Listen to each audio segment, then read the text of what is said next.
ইয়া বুনাইয়া, হে আমার কলিজার টুকরা লাডলা, হে আমার কলিজার টুকরা সন্তান, ইন্নী আরা ফিল মানাম আন্নী আযবাহুক, আমি স্বপ্নে দেখছি আমি যেন তোমাকে জবাহ করতেছি। ফানজুর মাযা তারা, তোমার রায় কি বলো? আমি তো স্বপ্নে দেখছি যে আমি তোমার জবাহ করতেছি, এখন তোমার রায় কি, তোমার মত কি? হযরত ইসমাঈল আলাইহিস সালাম শুনিয়া দিলেন দৌড়, নাকি না?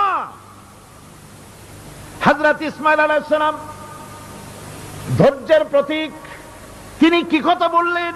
তার মুখের কথা কোরআন শরীফে আল্লাহ পাক উঠায় দিলেন।